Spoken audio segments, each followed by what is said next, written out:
महाराष्ट्रातील प्रत्येक बातमी सर्वात पहिल्यांदा तुमच्या मोबाईलवर पोहोचण्यासाठी द महाराष्ट्र न्यूज चॅनलला सबस्क्राईब करा। आज या ठिकाणी बारामती मतदारसंघाचे नवीन उमेदवार श्रीयुत महेश भागवत या ठिकाणी आपल्याला मुलाखत देण्यासाठी सासवड येथे आलेले आहेत। तर त्यांची मुलाखत देण्यासाठी त्यांनी आपली मुलाखत या ठिकाणी उमेदवारी डिक्लेअर करण्यासाठी व मुलाखत देण्यासाठी या ठिकाणी उपस्थिती दाखवली। त्याबद्दल आम्ही पुरंदरवासियांचं त्यांचे हार्दिक अभिनंदन करत आहोत। तर त्यांनी मुलाखतीला सुरुवात करावी। बारामती लोकसभा मतदारसंघामध्ये आता कालपासून उमेदवारी अर्ज भरण्याला सुरुवात झालेली आहे। अधिकृतरित्या या निवडणुकीची प्रक्रिया सुरू झालेली आहे। बारामती लोकसभा मतदारसंघामध्ये प्रचाराचाही धूमधडाका वेगवेगळ्या पद्धतीनं त्या ठिकाणी सुरू आहे। परंतु बारामती लोकसभा मतदारसंघातले जे मूलभूत प्रश्न आहेत त्यांच्याकडे नेहमीप्रमाणे दुर्लक्ष करून वेगळाच फॅमिली ड्रामा हा या बारामती लोकसभा मतदारसंघामध्ये आता पाहायला मिळतोय। एखादी सभा असेल, सर्वसामान्य माणूस, सर्वसामान्य जनता, मतदार हा त्या सभेमध्ये सर्वसाधारणपणे आपल्या प्रश्नाची सोडवणूक काही होते का, ज्या प्रश्नांना आपण सामोरे जातोय त्याच्यावर काय त्या ठिकाणी पर्यायांवर चर्चा होते का, महाराष्ट्र शासनाचे मुख्यमंत्र्यांपासून अनेक मंत्री, आमदार, खासदार, वेगवेगळ्या पक्षाचे कार्यकर्ते दारात तर येऊन जात आहेत परंतु त्यांच्या मूळ मुद्द्याला मात्र ते स्पर्श करत नाही।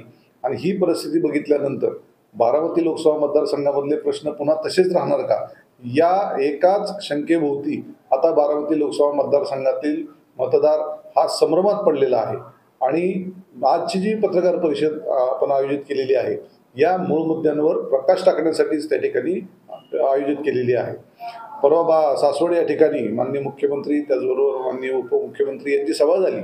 त्या सभेमध्ये नेहमीप्रमाणे राणा भीमदेवी थाटामध्ये घोषणांचा पुन्हा एकदा पाऊस पाडण्यात आला। वास्तविक पाहता गेली 35 वर्ष, त्याच्या अगोदरचे काही वर्ष जर पकडली तर 50-60 वर्ष झालं या प्रस्थापित कुटुंबाचा या ठिकाणी या मतदारसंघावर वर्चस्व वेगवेगळ्या पद्धतीने राहिलेला आहे। परंतु इथला पिण्याच्या पाण्याचा प्रश्न असेल, इथल्या शेतीच्या पाण्याचा प्रश्न असेल, इथल्या रोजगाराचा प्रश्न असेल, इथल्या नागरी सुविधांचा प्रश्न असेल, या बाबतीमध्ये कुठल्याही प्रकारची बोलणी या पुरंदर तहाच्या संदर्भामध्ये झालेली दिसून येत नाहीत।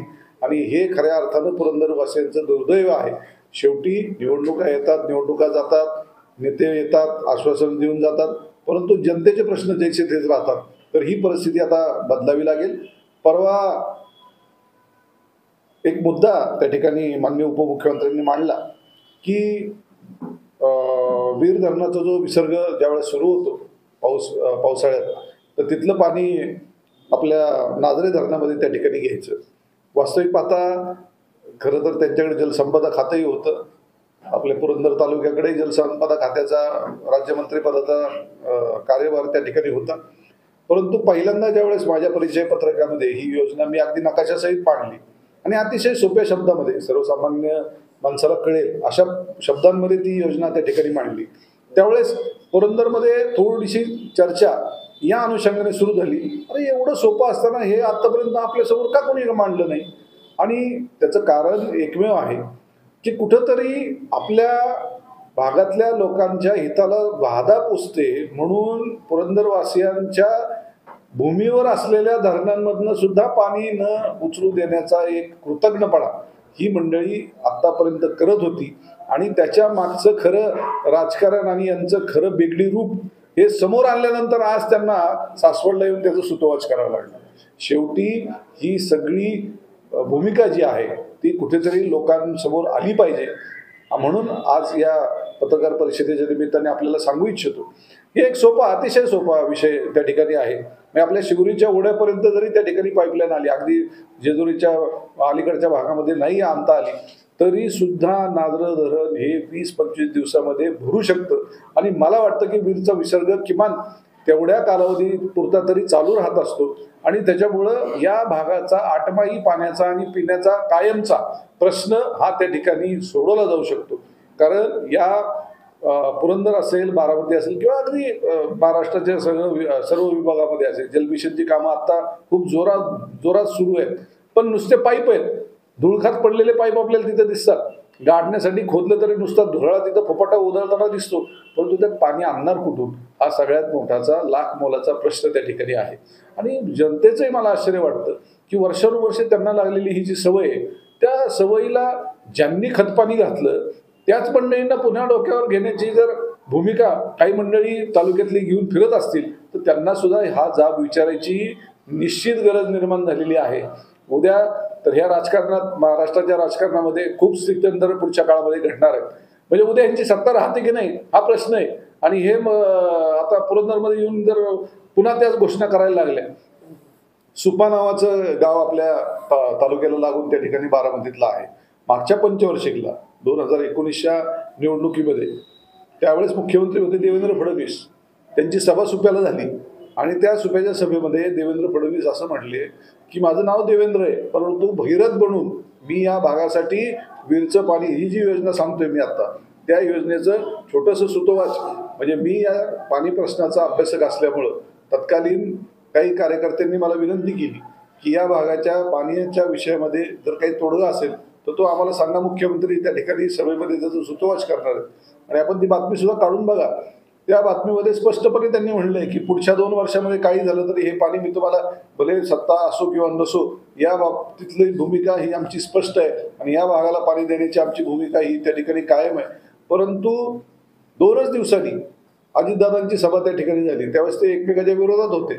अजितदादा विरोधी पक्षात होते आणि फडणवीस साहेब मुख्यमंत्री होते. त्यावेळी अजितदादा बोलताना स्पष्टपणे म्हणाले होते पुढच्या 5 वर्षात जर मी या भागाला पाणी देऊ शकलो नाही तर मी या भागामध्ये मत मागायला येणार नाही. जर ही भूमिका त्यांची होती तर आता मत मागण्यासाठी कशासाठी फिरतायत ते, हा सुद्धा प्रश्न हा सर्वसामान्य जनतेने त्यांना विचारला पाहिजे. किती दिवस तुम्ही हे ओझं सहन करणार आहात, किती दिवस तुम्ही हे हुकुमशाही सहन करणार आहात, हे लाजीरवाणी जगणं सुद्धा तुम्ही किती दिवस सहन करणार आहात, याची परिसीमा आता गाठलेली आहे. या सगळ्या प्रश्नांवर सोपी उत्तरं ही आपण शोधलेली आहेत. फार मोठा याला काही असा जगापेक्षा आगळा प्रकल्प करण्याची अजिबात गरज नाही. जे सोपं आहे, जे साधं आहे, जे लवकर होणार आहे आणि कमी खर्चात होणार आहे, असे पर्याय आपण या ठिकाणी घेऊन सर्वसामान्य जनतेसमोर गेलेलो आहोत. आणि मला खात्री आहे की उद्याच्या या लोकसभा निवडणुकीमध्ये विजय झाल्यानंतर 3 जी कामं करायची आहेत त्याच्यामध्ये जसं मी नाजरा धरण भरण्याचा विषय असेल किंवा गुजवली धरणाचं पाणी जी योजना अर्धवट राहिलेली आहे, जी 354 कोटीची जवळजवळ 1700 कोटीवर गेलेत, असं कालच त्या सभेमध्ये सुतोवाच करण्यात आलं. मग आतापर्यंत ही लोक काय त्यासाठी गप्प बसली का? आतापर्यंत त्याच्यासाठी समजा काही दिवस ते महाविकास आघाडीचं सरकार होतं, आता समजा महायुतीचं सरकार आहे, यांनी कुठेही हालचाल 5 वर्षामध्ये केलेली दिसून येत नाही. हे सासवडकरांनी त्याच्यातल्या त्यात पुरंदरवासियांनी लक्षात घेतलं पाहिजे की ही मंडळी जोपर्यंत सत्तेवर आहेत तोपर्यंत तुमच्या प्रश्नाला हात घातला जाणार नाही. कारण या पाण्यामध्ये त्यांचे हितसंबंध जर हितसंबंधांना बाधा पोचत असेल तर ते कुठल्याही प्रकारे हा प्रश्न सोडवणार नाहीत. उलट हा कसा अडकत जाईल, जसं पुरंदरच्या विमानतळाचा जो प्रश्न आहे, वास्तविक पाहता पुरंदर विमानतळामध्ये त्या लोकांना योग्य मोबदला दिला, त्यांचं त्या ठिकाणी परतावा योग्य पद्धतीने दिला. समृद्धी महामार्ग योजनेप्रमाणे त्यांना जर त्या ठिकाणी परतावा मिळाला तर नक्कीच पुरंदरच्या विकासामध्ये भर घालणारं विमानतळ या परिसरामध्ये होऊ शकतं. कारण या परिसरामध्ये ऑलरेडीच पाणी कमी आहे आणि जर पाणी कमी आहे तर शेतीवर अवलंबित्व कमी होऊन, कारण इथं होणारा विमानतळ हे आंतरराष्ट्रीय कार्गो स्वरूपाचा होणार आहे. या सगळ्या परिसरातलं इंडस्ट्रियलायझेशन असेल, शेतीपूरक माल जो परदेशी जाणार आहे याच्या संदर्भातला असेल, खूप मोठी उलाढाल या परिसरामध्ये होऊ शकते. परंतु त्या लोकांचा गैरसमज करायचा, मग कुठेतरी परत ते विमानतळ हलवायचं. ऑलरेडीच हे विमानतळ इथं काय येतं तर चाकणचं विमानतळ इथं आलं म्हणून, चाकणला विरोध झाला म्हणून चाकणचा विमानतळ इथं आणायचा, इथून परत रिसेपेसेला न्यायचा, तिथं परत वाद लावायचा आणि तो हळूच बारामतीला न्यायचा. ही थोडंसं प्लॅनिंग अशा स्वरूपाचं आहे असा माझा स्पष्ट आरोप त्या ठिकाणी आहे. मुळात काही झालं तरी एकाच भागात केंद्रित करायचं, ही जी काही प्रवृत्ती आहे ती सर्वसामान्य मतदारांनी, शेतकऱ्यांनी, इथल्या नागरिकांनी समजून घेतली पाहिजे. कारण विकासाचा केंद्रबिंदू आता हलवला पाहिजे. आणि विकासाचा केंद्रबिंदू केव्हा हलेल, जेव्हा तिथला लोकप्रतिनिधी त्या कुटुंबातला आता बदलून जाईल आणि दुसरा कोणीतरी योग्य व्यक्ती त्याच्यामध्ये येईल. त्याच्यामध्ये प्राधान्य हे मला का द्यावं त्याचं कारण आणि त्याचं सुतोवाच उपमुख्यमंत्र्यांनी स्वतःच्या भाषणामध्ये केलेलं आहे. ज्या योजनेच्या बाबतीत कधी त्यांना स्वप्नही पडलं नाही तीच योजना घेऊन आपण त्यांच्यासमोर ज्यावेळेस जनतेसमोर गेलो तेव्हा त्याचं सुतोवाच कुठेतरी त्यांना लाजकाजं का होईना करावं लागलं आणि आम्ही त्या योजनेवर काम करू अशी भूमिका मांडावी लागली. खरं तर हा निम्मा विजय हा माझ्यासारख्याच्या उमेदवारीचा त्या ठिकाणी आहे आणि मी नम्रपूर्वक आपल्याला सांगू इच्छितो, आपण जे पर्याय या ठिकाणी घेऊन येणार आहोत, शेतीचे असतील, पाण्याचे असतील, विमानतळाचे असतील किंवा इथल्या नागरिक सुविधांचे असतील. पुरंदर तालुका असेल हा निम्मा शहरी आहे, निम्मा ग्रामीण आहे. तिकडचे प्रश्न वेगळे आहेत, इकडचे प्रश्न वेगळे आहेत. आता मी उरुळी देवाची या गावामध्ये त्या ठिकाणी होतो. जुनी गावठाणं आहेत, महानगरपालिकेत गेली, परंतु त्या ठिकाणी कुठल्याही प्रकारची बांधकामं नियमित करण्याचा प्रश्न असेल, त्या ठिकाणी नागरिक सुविधा देण्याचा प्रश्न असेल, अगदी मोठं खेडं किंवा मोठी झोपडपट्टी असं स्वरूप या गावांना बकाल स्वरूप त्या ठिकाणी प्राप्त झालंय. कुठेही नियोजनाचा त्या ठिकाणी मागमूस दिसत नाहीये. त्या ठिकाणी टाउन प्लॅनिंगचे नकाशे अजूनही पूर्ण करण्यात आलेले नाहीत. गेली 25 वर्ष ती मंडळी अक्षरशः परेशान होऊन गेलेली आहेत. त्यांचे टीपी प्लॅन सुद्धा मंजूर नाही आहेत. मग नेमकं यांचं लक्ष आहे तरी कशावर? सर्वसामान्यांना इतका त्रास त्या ठिकाणी सहन करावा लागतो. टीपीचा नकाशा मंजूर नाही म्हणून कर्ज मिळत नाही, कर्ज मिळत नाही म्हणून बिल्डरला पैसे देता येत नाही.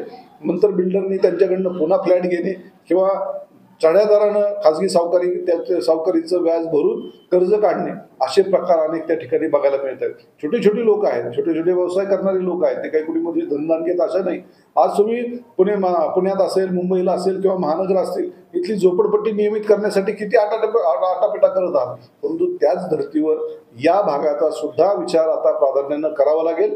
वेगळ्या नागरिक सुविधा त्यांना देण्यासाठी रस्ते असतील, गटार योजना असतील, हे जे मूलभूत गोष्टी आहेत ते देण्यासाठी सुद्धा एक योग्य मास्टर प्लॅन या भागाचा करणं खूप गरजेचं आहे. आणि फार मोठ्या अवघड गोष्टी नाही आहेत. खरं तर एवढ्या पत्रकार परिषदेमध्ये ते आपण समजून सांगू शकत नाही, परंतु 100% तुम्हाला सांगतो काही उपाय असे आहेत. नागरिक सुविधा देत असताना आपल्याला त्याच्यामध्ये त्यांचा जर अंतर्भाव केला, मुंबईसारख्या ठिकाणी तुम्ही जर मुंबई हायवे जो आता कोस्टल रोड त्यांनी केला, काही ठिकाणी 5 ते 7 किलोमीटरचे टनेल केले. मग हे असे टनेल पुण्यासारख्या ठिकाणी सुद्धा होऊ शकतात का? तर याचा सुद्धा गांभीर्यानं विचार करावा लागेल. जर फुरसुंगी टनेल झाला, खडक असलेलं पाणी जर टनेलमधनं गेलं किंवा बंद पाईपलाईनमध्ये गेलं तर या भागाला जोडणारा जो परिसर आहे याच्यातून कॅनल जातो, जवळजवळ 200 फुटी रस्ता या सर्व भागाला जोडणारा त्या भागातून निघू शकतो. आणि त्याचा जो FSI असेल त्याचे पैसे जर या परिसराला वापरता आले, इथल्या नागरिकांच्या 100% विषय हे मार्गी लागतील. वेगळ्या पैशाच्या निधीची उभारणी करण्याची गरज ही शासनाला पडणार नाही. आणि या 2-3 गोष्टीचा विषय घेऊन मी ही पत्रकार परिषदेमध्ये आज आयोजित केलेली आहे. ज्याप्रमाणे आपले कॉलेज आहेत किंवा शिक्षण संस्था ज्या आहेत तशा धर्तीवर आपल्या काय पुढचं आपल्याला आहे का पुरंदरमध्ये उभे करायचं किंवा मतदारसंघामध्ये इतर काही ठिकाणी? आपल्या बारामती लोकसभा मतदारसंघामध्ये जेवढं इंडस्ट्रियलायझेशन असेल त्या सर्वांचा जर विचार केला तर याच्यातला 90% CSR निधी हा फक्त एका बारामतीतल्याच विकासासाठी वापरला जातो. वास्तविक आता याचंही विकेंद्रीकरण करायला हवं होतं, परंतु तशी कुठलीही मानसिकता या प्रस्थापित कुटुंबाची दिसून येत नाही. जे होईल ते माझ्या गावात, जे होईल ते माझ्याच घरी, जे माझं होईल ते माझ्याच पद्धतीने मी करणार, ही जी भूमिका आहे त्याला एकमेव कारण आहे सत्तेचं विकेंद्रीकरण नाही. जर हा CSR आपल्याला या परिसरामध्ये उपलब्ध करता आला तर आपण सांगताय तशा पद्धतीनं खूप चांगल्या शिक्षण संस्था सासवडमध्ये सुद्धा आहेत. असं नाही, त्या संस्थांना बळकटीकरण थोडंसं केलं, त्यांना जरा थोडं आर्थिक मदतीचा जर आपण लाभ दिला तर नक्कीच या परिसरामध्ये आपण सांगताय तशा इंजिनिअरिंग कॉलेज असतील, मेडिकल कॉलेज असतील, यांची उभारणी निश्चित होऊ शकते. नरेंद्र मोदी आणि भारताचे असलेले जागतिक संबंध, जागतिक संबंधांमध्ये खरं तर खूप चांगल्या डेव्हलपमेंट झालेले आहेत, हे मान्य केलं पाहिजे. परंतु काही बाबतींमध्ये आपले जागतिक संबंध आता वेगवेगळ्या पातळीवर बिघडायला लागलेले आहेत. त्याच्यातलं सर्वात जर मुख्य दुसरा विषय असेल तर तो आहे शेतीमाल निर्यातीच्या संदर्भातला. कारण त्याचे दुहेरी तोटे आज भारत सहन करतोय. शेतीमाल निर्यातीमध्ये एखाद्या समजा कांदा असेल, टोमॅटो असेल किंवा इतर कुठली पिकं असतील, यांचे बाजारभाव लोकल बाजारपेठेत जर वाढायला लागले तर आपण पुढचे करार मोडतोय. किंवा आयात करत असताना सुद्धा अचानक आपल्याला समजतं आणि शासनाचे डोळे उघडतात की नाही नाही नाही आता ही जर आयात आली तर इथं ऑलरेडीच भरपूर मालाचं उत्पादन झाले ना, आता त्या मालाचं करायचं काय, म्हणून ती आयात थांबवली जाते. त्याच्यामुळं आयातीचा आणि निर्यातीच्या बाबतीमध्ये खूप मोठ्या प्रमाणावर धरसोड वृत्ती ही केंद्र सरकारची त्या ठिकाणी दिसून येते आणि त्याचे खूप दुर्गामी परिणाम हे आपल्या आंतरराष्ट्रीय संबंधावर हे पडत असतात. हा मुख्य मुद्दा असेल. त्याचबरोबर आज तुम्ही अमेरिकेचं एक झालेली घटना असेल, परवा ऑस्ट्रेलियाची झालेली, मला वाटतं आजच झालेली घटना असेल, याच्यामध्ये भारतीय विद्यार्थी जे शिकायला जातात त्यांच्यावर प्रचंड स्वरूपामध्ये त्या ठिकाणी अन्यायाची भूमिका या देशांमध्ये झालेली दिसून येते. त्या बाबतीत सुद्धा खूप चांगले उपाययोजना पावलं उचलणं हे देशाच्या दृष्टीनं खूप गरजेचं आहे. कारण जगाच्या पाठीवर सर्वात जास्त उच्च शिक्षणासाठी जर बाहेर कोणी जात असेल तर ते भारतीय आणि चायनाची मुलं आहेत. त्याच्यामध्ये भारताच्या मुलांना बऱ्याच ठिकाणी आता कारण नसताना विरोध हा सहन करावा लागतो. त्याच्या बाबतीमध्ये केंद्र सरकारची बोटची भूमिका ही सुद्धा खूप अडचणीत आणणारी आहे. परवा जे युक्रेनचं युद्ध झालं, युक्रेनमध्ये आपले काही मेडिकल स्टुडंट त्या ठिकाणी शिकत होते. जवळजवळ 6,500 ते 7,000 मुलं ही त्या ठिकाणी आपली गेलेली आहेत आणि त्यांच्या शिक्षणाची दुरावस्था अशी झाली की ते पूर्ण शिक्षण नाही म्हणून दुसऱ्या विद्यापीठात प्रवेश घेऊ शकत नाही. त्यांचं शिक्षण पूर्ण झाल्यानंतर भारतात आल्यानंतर त्यांना एक इंटरनल परीक्षा द्यावी लागते भारताची आणि मग त्यांना इथं नोकरी किंवा व्यवसाय करायला परवानगी दिली जाते. तर त्यांचा सुद्धा प्रश्न खूप गंभीर झालेला आहे आणि त्या मुलांना सुद्धा संरक्षण देण्याची भूमिका केंद्र सरकारने घेतली पाहिजे. गेल्या 15 दिवसापूर्वी पालखी आदिदारांची सभा झाली सुनीता पवार यांच्या प्रचारात.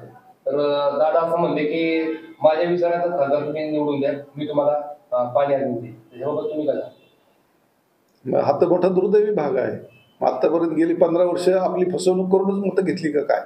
तर मागची ठीक आहे, लोकांना तुम्ही एवढं गृहीत कसं धरता? लोकांची काय म्हणजे स्मृतिभ्रंश झालाय का? एकदम नवीन लोक आले तिथं. 15 वर्षापासून लोक बघतच आहे ना. तुम्ही कोणासाठी मतं मागत होता? त्या याच्या मुडाळ्याच्या तिथं सगळ्यांना लाईव्ह बघायला मिळालं, ऐकायला मिळालं. पाणी देणार नाही म्हणले. तुम्ही मत नाही दिलं तर पाणी देणार नाही म्हणजे याचा अर्थ उद्या तुमचा खासदार आला नाही तर मग काय तुम्ही आम्हाला पाण्यापासून सगळ्या विकासापासून वंचित ठेवणार का?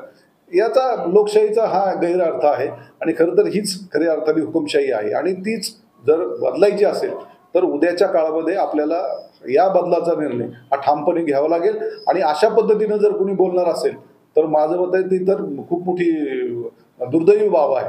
आणि पुरंदरकर वासी सहन तरी कसं करतात?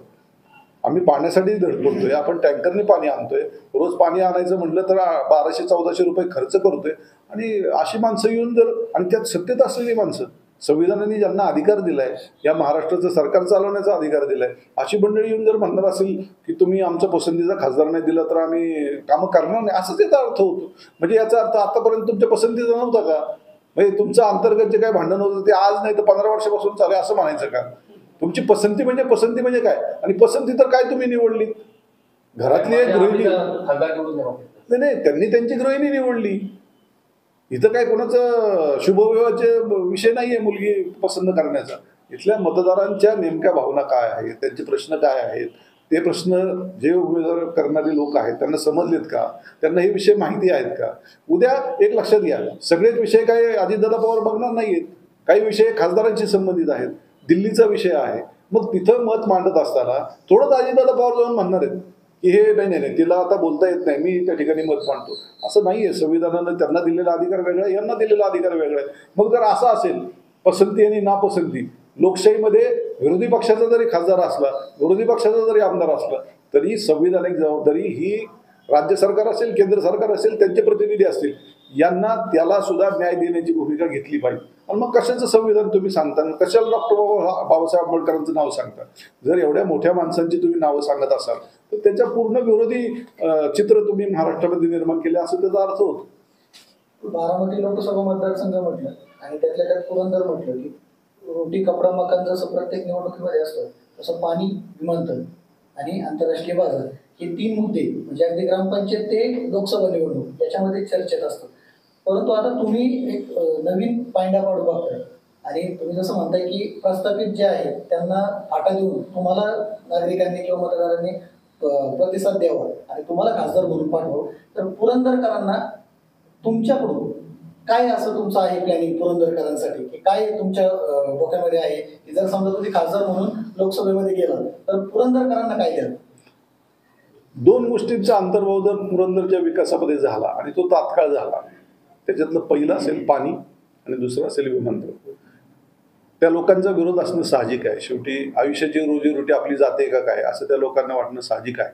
परंतु इंडस्ट्रियलायझेशन म्हणजे जे MIDC मध्ये आता महाराष्ट्रात ज्या इंडस्ट्रीज लँड एकर ॲक्विजिशनमध्ये महाराष्ट्र सरकारचं असं धोरण आहे की काही 15% 20% परतावा हा जमिनीच्या रूपात दिला जातो. म्हणजे 100 एकर जमीन असेल तर त्यातलं 15 एकर जमीन ही डेव्हलप करून त्या जमीन मालकाला दिली जाते. त्याचे 2 फायदे होतात. एक, जी जमीन वापरात आलेली आहे त्याच्या बाबतीमधलं काही शेष काही रक्कम ही त्याला भाडेपोटी मिळते, प्लस 15% जागा त्याची जी परतावा त्याला मिळालेला असतो त्या ठिकाणी समजा गोडाऊन असेल, हॉटेल्स असतील, जी काही विमानतळाच्या आजूबाजूने निर्माण होणारी नवीन इंडस्ट्री असते तर त्याचा निश्चित वापर हा त्या जमिनीवर जर झाला तर त्या कुटुंबाला आत्ता मिळत नाही त्याच्याहीपेक्षा कितीतरी पट उत्पन्न मिळू शकतं. परंतु हे त्या लोकांना समजून सांगण्याची गरज आहे. कुठेतरी कागदावर त्यांना बसून किंवा तुझी 10 एकर जमीन आम्ही घेतोय हे खरंय, पण ह्यातली 2 एकर तुला आम्ही परत देतोय. त्या 2 एकर जागेमध्ये तू जर गोडाऊन्स केले, तू जर हॉटेल्स केली, ती भाड्याने दिली तर नेमकं काय काय त्याला फायदे होऊ शकतात. त्याच्यासाठी अनेक स्कीम्स आहेत. म्हणजे असं काही नाही, सेंट्रल गव्हर्नमेंटकडे या सगळ्या गोष्टींसाठी रिडेव्हलपमेंट ज्यावेळेस होतं त्याच्या सगळ्या योजना आजही केंद्र सरकारकडे आहेत. त्याचा जर योग्य वापर केला, त्याचं चॅनलायझेशन व्यवस्थित केलं, एखादी नोडल एजन्सी या ठिकाणी निर्माण केली आणि त्या लोकांना विश्वासात घेऊन हे जर विषय त्यांना समजून सांगण्यात कोणी यशस्वी झालं तर नक्की त्या लोकांचा विरोध त्या ठिकाणी मावळेल. शेवटी हे सगळं गणित आहे त्यांच्या अर्थचक्राशी. मग त्याला डिफेंड करण्यासाठी, त्याला संरक्षण देण्यासाठी जी यंत्रणा निर्माण करायची ते निर्माण करण्याचं कामच लोकप्रतिनिधीचं आहे ना. मग ते कधी आतापर्यंत झालं? कधी मला सांगा, पालकमंत्री येऊन तिथे बसलेत का? कधी खासदार तिथे जाऊन बसल्यात का? विरोध होतोय म्हणलं की त्यांनी हात वर करायचे. विरोध 100% होणार. विरोध न त्या लोकांना जर गैरसमज कायम राहिला तर लोक विरोध करणार ना, परंतु त्यांचा समज काढण्याचं काम मग लोकप्रतिनिधी हा दुवाच असतो ना. प्रशासन आणि जनता याच्यातला दुवा म्हणून लोकप्रतिनिधींनी काम करा आणि काही ठिकाणी वाईटपणाही स्वीकारावा लागतो, निर्णय घ्यावे लागतात. त्याच्यामुळे ते निर्णय घेत असताना सामंजस्याने कसा हा प्रश्न मार्गी लागेल याच्याकडे लोकप्रतिनिधी लक्ष द्यायचं असतं. पण जे 15-20 वर्ष झालं पालकमंत्री आहेत, ना कधी ते पुरंदरला आले, ना कधी दौंडला आले, ना कधी भोरला गेले, ना खडकवासलेला गेले. त्यांनी कधीही या भागाकडे पालकमंत्री म्हणून, जिल्ह्याचे पालकमंत्री म्हणून कधीही लक्ष दिलेलं नाही. हे मी सांगण्यापेक्षा आपण पत्रकार आहात आणि सर्वसामान्य जनता असेल हे सर्वजण त्या ठिकाणी विदित आहे सगळ्यांना. कधी त्यांनी नियोजनाच्या बाबतीमध्ये सासवड नगरपालिकेत कधी आले, सासवडच्या तहसील कचेरी काय त्यात कोर्टाची इमारत मी बघतो, इतकी जुनी इमारत तिथं आहे. तुम्ही तिथं हवा महल सारखी एक इमारत त्या बारामतीमध्ये बांधली, थोडंसे तरी खर्च त्या ST डेपोचे 64 कोटी रुपयाची बांधली. ठीक आहे, चांगली गोष्ट आहे, लोकांना सुविधा मिळाल्या पाहिजेत. आपण त्या बसेस रस्त्याने 4-4, 5-5 पुण्यापर्यंत जास्तवर बंद पडतात, त्याची कोणी विल्हेवाट लावायची? चांगल्या इमारती जरूर असाव्यात. याचा अर्थ असा नाही की इमारती चांगल्या आहेत, पण ज्यासाठी इमारती बांधल्या ती यंत्रणा मात्र दुरुस्त करण्याकडे लक्ष नाही. वंचित नाही, मी OBC बहुजन पार्टीच्या वतीने निवडणूक लढवित आहे. हा, आणि सध्या ती रजिस्टर्ड नाहीये, अनरजिस्टर्ड पार्टी आहे. त्याच्यामुळं जरी अपक्ष ट्रीट होतो फॉर्म आणि त्यांचा पाठिंबा अशा स्वरूपाच्या आपण 18 उमेदवार या महाराष्ट्रामध्ये उभे केलेले आहे. काही ठिकाणी आपण वंचित बहुजनला पाठिंबा त्या ठिकाणी दिलेला आहे, एका ठिकाणी शाहू महाराजांना त्या ठिकाणी पाठिंबा दिला आहे. ज्या समाज घटकांनी, ज्या कुटुंबांनी या महाराष्ट्रावर सामाजिकदृष्ट्या खूप मोठे उपकार करून ठेवलेले आहेत त्यांची एक सद्भावना म्हणून आम्ही त्या ठिकाणी त्यांना पाठिंबा पक्षविरहित दिलेला आहे. ज्या पद्धतीने आता तुम्ही म्हणता की विमानतळाला हा विरोध हा होतच राहणार, मग अजित पवार हे कालच्या भाषणामध्ये असं म्हणले की विरोध झाला तर आम्ही कुठेही विमानतळ करणार नाही पुणे जिल्ह्यामध्ये, ज्या ठिकाणी विरोध होणार नाही अशा ठिकाणाला कदाचित हे विमानतळ बारामतीला जाईल असं म्हणजे काय अपेक्षा आहे? बारामतीत जाऊ शकतो? मुळात एक लक्षात घ्या, चाकणहून इथं का आला? चाकणला विरोध झाला म्हणून. मग जे शिवाजीराव आढळराव चाकणचा विमानतळ व्हावं म्हणून आग्रही होते त्यांना तुम्ही पाडलं त्याच मुद्द्यावर. इथे शिवतरेंनी विमानतळ करायचं म्हणून इथं भूमिका घेतली, त्यांना विरोध करून तुम्ही त्यांना पराभूत केलं. म्हणजे हे कशासाठी झालं? याच्या पाठीमागचा कुठेतरी सोर्स तुम्ही शोधला पाहिजे ना. मी तेच सांगतोय की कुठल्या तरी एका केंद्रित विकासासाठी जर कुणी काम करणार असेल तर त्याला हा विरोध झालाच पाहिजे. नुसतं सत्तेचं विकेंद्रीकरण करून उपयोग नाही, तर विकासाचं विकेंद्रीकरण सुद्धा झालं पाहिजे. जर पुरंदरचा, मी मगाशी आपल्याला अनेक फायदे त्या ठिकाणी सांगितले, ते फायदे जे आज नाही आहेत त्या फायद्यांचा लाभ पुरंदरने का घेऊ नये? तुम्ही जर हळूहळू ते रिसेप्शन नेणार, मग रिसेप्शनला परत लोक विरोध करणार आणि मग बारामतीला माझ्या माहितीप्रमाणे की पूर्ण यंत्रणा त्या ठिकाणी तयार आहे आंतरराष्ट्रीय विमानतळ नवीन होण्याच्या दृष्टीनं, मग तो ह्यासाठीच घाट घातलाय का काय असं आमच्या असल्याला वाटतं. पुरंदरचा सगळ्यात मोठा प्रश्न अजून एक आहे रोजगार. रोजगाराची जी संधी आहेत, आता मध्यंतरी केंद्रीय अर्थ राज्यमंत्री भागवत कराड यांनी ज्यावेळी भेट दिली त्यावेळी देखील आम्ही त्यांना देखील हा प्रश्न विचारला होता. सध्या दुष्काळाची परिस्थिती आहेच, पुरंदर तसा दुष्काळी तालुका म्हणून नेहमी ओळखला जातो. आता जर बघितलं जसं तुम्ही म्हटलं इंडस्ट्रियल एरिया, तर त्याप्रमाणे MIDCs असल्या तरी सुद्धा नवीन प्रकल्प नवीन उद्योगधंदे आलेले नाहीत. तर जर तुम्हाला जनतेने संधी दिली तर तुमचं काय रोजगाराच्या हा जो मुख्य प्रश्न आहे, तर बेरोजगारी हटवण्यासाठी आणि नवीन रोजगाराची संधी उपलब्ध होणे यासाठी तुम्ही काय करू इच्छिता?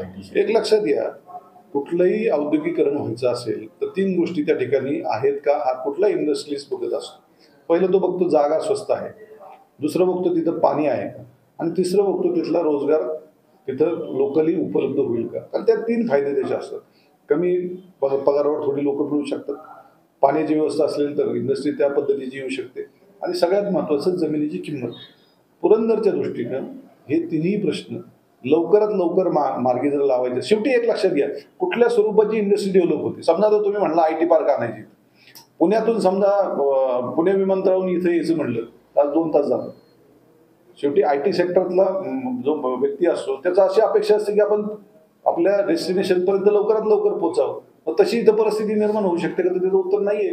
पण जर या ठिकाणी आंतरराष्ट्रीय विमानतळ झाला तर तुम्ही न सांगता होणाऱ्या गोष्टी आहेत ह्या, हे सांगावं लागत नाही. म्हणजे आता जे IT पार्कचा जो मुद्दा आहे, दिवे आणि नंतर अजित पवार यांनी चांबली कोडीत गरड हा भाग सांगितला, म्हणजे दिवेच्या भागातली शेतजमीन, गायरान जमीन, शासकीय जमीन आणि कोडीत भागातली. तर मग असं म्हणायचं का की तुम्हाला असं वाटतंय की हा जो IT पार्कचा जो मुद्दा आता ऐरणीवर आलेला आहे किंवा चर्चेत येतोय, तर त्या बाबतीत तुमचा विरोध आहे का किंवा तुमचं मत काय? नाही, मी आपल्याला एकच सांगितलं ना, या सगळ्या सुविधा निर्माण करा, तुम्ही न सांगता इंडस्ट्री येते. आमच्याकडे नांदूर आणि सहजपूर नावाचा एक 2 गावांचा पट्टा आहे. जवळजवळ आज 100 ते 150 छोटे छोटे उद्योग तिथं आले आणि जवळजवळ 10 ते 12 हजार लोकांना तिथं रोजगार मिळाले. तिथं काही इंडस्ट्रियल डेव्हलपमेंट झाली नाही, MIDCने प्लॉट ॲक्विशन केलं नाही. तिथं थोडीशी 2 कंपन्या चांगल्या आल्या पहिल्यांदा, त्या कंपन्या आल्यानंतर त्याच्या अनुषंगाने 4 कंपन्या आल्या, त्या 4 कंपन्या अजून 16 आल्या, असं मिळून तिथं खूप चांगलं सेक्टर तयार झालं. इन्फ्रास्ट्रक्चर तयार नाही, एक लक्षात घ्या, पोषक वातावरण तयार झाल्यानंतर जसा पाऊस पडतो तसंच आहे. तुमच्याकडे इंडस्ट्रियलायझेशन होण्यासाठी जर पोषक वातावरण तयार झालं तर उद्योगपती हे विचार करत नाही. ते फक्त पोषक वातावरण आहे, इथं माझी इंडस्ट्री चालू शकते, मला या ठिकाणी इंडस्ट्री टाकली तर फायदा होऊ शकतो, एवढंच तो बघतो. आणि तशा 2 पद्धतीने होऊ शकतात, पाण्याची 24 तास सोय आणि आंतरराष्ट्रीय विमानतळ. आणि इथून समजा बुलेट ट्रेनचा जो विषय आहे, फास्ट ट्रेनचा विषय आहे, एक्सप्रेस वेचा विषय आहे, तर हे 2-3 गोष्टी झाल्या तर पुण्यातला रोजगार इथं येईल. आपल्या इथला जो लोकल रोजगार आहे त्याच्या कॅपॅसिटीनुसार त्याला इथं मिळेल.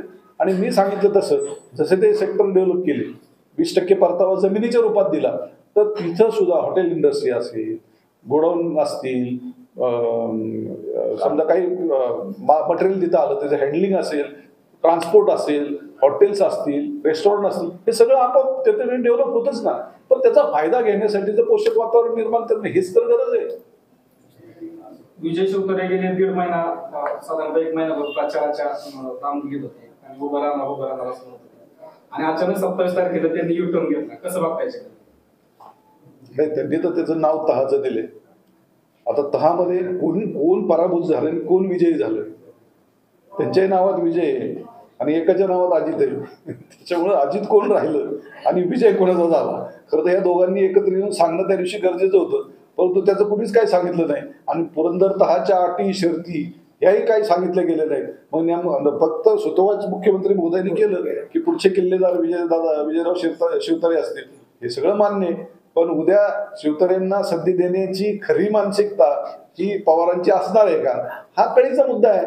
कारण एवढं सगळं रामायण त्यांनी त्यांच्याविषयी महाभारत गाऊन झालेलं आहे, एवढा सगळा अपमान, म्हणजे अगदी महादेवाच्या पिंडीवरचा विंचू एवढी संभावना ज्यांची केलेली आहे, आणि ते पवार आहेत, ते फारसं विसरतात असं मला वाटत नाही. मध्यंतरी शरद पवारांनी एक वाक्य वापरलं होतं की घरचे पवार आणि बाहेरून आलेला पवार याचा फरक आहे, याकडे तुम्ही कसं बघता? नाही, आमच्या कुटुंबात तर आमच्या घरात सून आली, भले ते माझे आता विरोधी उमेदवार असू दे, पण सून आल्यानंतर तिचा दर्जा हा मुलीपेक्षाही जास्त असतो. कारण ती घर सांभाळण्याची जबाबदारी ही सुनीची असते. मुलगी दिल्यानंतर तिची जबाबदारी एक असते की या घरातून त्या घरात गेल्यानंतर या परिवाराच्या नावाला काही डाग लागू नये, या परिवाराच्या नावाला काही इजा पोचू नये, एवढी खबरदारी मुलीने तिकडच्या घरी गेल्यानंतर घ्यायची असते. पण मला काय म्हणायचंय की हे सगळं आम्हाला का सांगताय तुम्ही? आमचा काय विषय, आमचं ऐकून घ्या ना तुम्ही, आमचं काय मत आहे ते विषय घ्या तुमची. ठीक आहे, भांडण होतं, कोणाच्याही घरात होतं. तुमच्या घरात कशावरून भांडण झालं? इस्टेटीवरून झालं, सत्तेवरून झालं, का अन्य कुठल्या गोष्टीवरून झालं? खरं तर ते मग अगोदर सांगा की ह्या आमच्यात वाद होता आणि त्याच्यामुळे आम्ही विभक्त झालोय. दोन भाऊ विभक्त होतात, समजा एखादं कुटुंब विभक्त होतं तर काहीतरी कारण असतं, किंवा संपत्तीतला वाटा नीट मिळत नाही, किंवा त्या कामाचं वर्गीकरण नीट होत नाही, म्हणून ती कुटुंब वेगळी होतं. मग तुमचं नेमकं काय भांडण झाले ते जरा एकदा नीट सांगा, म्हणजे हा प्रश्न निकालात निघेल आणि प्रचारातले खरे मुद्दे सर्वसामान्य जनतेच्या दृष्टीने ते समोर येतील. एकदा आहे ना त्याच्यावरच एक डिबेट ठेवा या दोघींचं. मला तर वाटतं पत्रकारांनी मागणीच करावी आता की बाबा सगळे प्रश्न तर बाजूला राहू द्या, तुम्ही तुमची भांडणं काय झाली आणि का झाली आणि कशी झाली तेवढंच फक्त सांगा मला. राष्ट्रवादी काँग्रेसचे अध्यक्ष शरद पवार यांनी आताच्या जर एकंदरीत संपूर्ण प्रचाराच्या रंगमध्ये बघितली तर जी पिढी जर राजकीय विरोधक म्हणाली, म्हणजे अनंतराव धोपटे झालं, काकडे घराणं झालं, त्यानंतर चंद्रराव तावरे झालं, यांच्या गाठीभेटी घ्यायला सुरुवात केलेली आहे. या बाबतीत तुमचं काय मत आहे? बघा, निवडणूक आहे, लोकशाही आहे, हे काही कायमचं शत्रुत्व नसतं, हे मलाही मान्य आहे. परंतु ज्या थोपटे साहेबांकडे आपण गेलो 30 वर्षानंतर गेलो, 30 वर्षापूर्वी त्यांना पराभूत करण्यासाठी तुम्ही का शक्ती लावली तिथं? सोनिया गांधी पहिल्यांदा महाराष्ट्राच्या दौऱ्यावर आल्या, पहिली सभा भोरला घेतली, अतिशय सुंदर आणि खूप मोठी सभा तिथे झाली. ते तुमच्या डोक्यात बसलं, उद्या हे मुख्यमंत्री होतील म्हणून तुम्ही त्यांचा पराभव केला. तेच तुम्ही पुरंदरला आला, दादा जाधवराव अतिशय सिनियर नेते, समाजवादी नेते, या महाराष्ट्रामध्ये जे काही खूप साधे राहणीमान असलेली जी काही नेतेमंडळी होती त्याच्यामध्ये दादा जाधवरावांचं नाव खूप उच्च क्रमाने घ्यायचं. आमचे वडील सुद्धा त्यांचे खूप चांगले मित्र होते, थोपटे साहेबांचे फॉलोअर होते, कार्यकर्ते होते. दादा जाधवरावांविषयी तुम्ही काय संभावना केली? आणि अख्खा पुरंदर तालुका जाणतो की दादा जाधवरावांनी कधीही पवारांच्या विरोधामध्ये भूमिका घेतली नाही. मग नेमकं असं काय कारण घडलं की हा म्हातारा आता बैल झालाय आणि याला आता बाजार दाखवा? तुम्ही ही भाषा त्यांच्याविषयी वापरली. आमच्या दौंडला आल्यानंतर, दौंडला कुल आणि थोरात हा जो काही वाद आहे त्याच्या अगोदर जगदाळे कुटुंब होतं. काकासाहेब शितोळे जे भीमा सहकारी साखर कारखान्याचे संस्थापक होते, त्यांना काढताना सुद्धा हीच भाषा वापरली गेली. त्यांना सुद्धा राजकारणातून हातभार करताना हीच भाषा वापरली गेली. कधी कुलांना मदत, कधी थोरातांना मदत. आमच्या तालुक्याचं राजकीय वाटोळं त्या ठिकाणी झालं, कित्येक खून पडले, अनेक संसार उद्ध्वस्त झालेत. विकास कामांपेक्षा गडबाजीला प्रचंड ऊत आलेलं आहे.